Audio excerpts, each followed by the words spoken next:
Ancaq bir neçə onun belə əməllərini mən izləyəndə artıq onu görürdüm ki, burada böyük təhlükə var bizim dövlətçiliyinə qarşı. Birincisi o, həmişə hakimiyyət uğrunda mübarizə aparır. Bunu gizlətmək lazım deyil. 2003-cü ildə də artıq İlham Əliyev cənabları seçkilərə qatılanda da ondan biraz əvvəl o böyük təbliğata başlamışdı ki, İlham Əliyevin təcrübəsi yoxdur. Heydər Əliyev məhz Ramiz Mehdiyevi Azərbaycan prezidenti görür. Bu haqda onun adamları gelib təbliğat aparırdılar. Hətta prezident aparatında belə bir təbliğat apardıqlarına görə bəzi adamlar cəzalandırdılar. Prezidentin tərcüməçisi var idi, o ölkəni tərk elədi sonra. Bir neçə icra başçıları var idi. Mən özüm bunu eşitmişdim.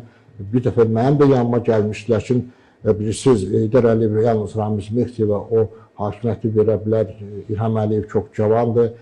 Sən gələk buna mane olmayasan. Mən dedim, siz nə ağılla gəlib belə şeylə danışırsınız? Birincisi, Ramiz Mehdiyev heç vaxt Azərbaycan prezidenti olmayacaq. Siz də onun fitnasıyla belə hərəkətlərə yol verirsinizsə, sizin də aklınız yaxşı olmayacaq. 2003-cü ildə o təbliğat aparırdı. 2013-cü ildə də o təbliğat aparırdı.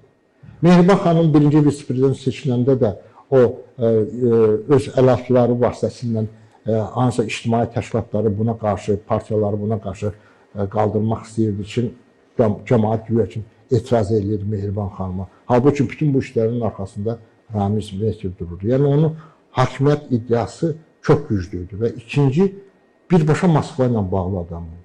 Heç bunu gizlətmirdi. 98-ci ildə prezidentin səhhətində problemlər yarananda, o bir ağır gecə oldu. İlk gecə ki, nə vaxt onun səhhətində problemlər yarandı. Ondan sonra səhərsi gün artıq biz bilirdik. Həmin informasiyanı eşidən kimi Ramiz Mehdiyev dövlət aparatından zəng elədi Moskvaya, Ruşaylıya, Rusiyanın Təhlükəsizlik Şurasının katibindən ki, Heydər Əliyevin vəziyyəti ağırdır, mən nə eləməliyəm, nə tapşırıqlar var. Bu qədər bu Rusiya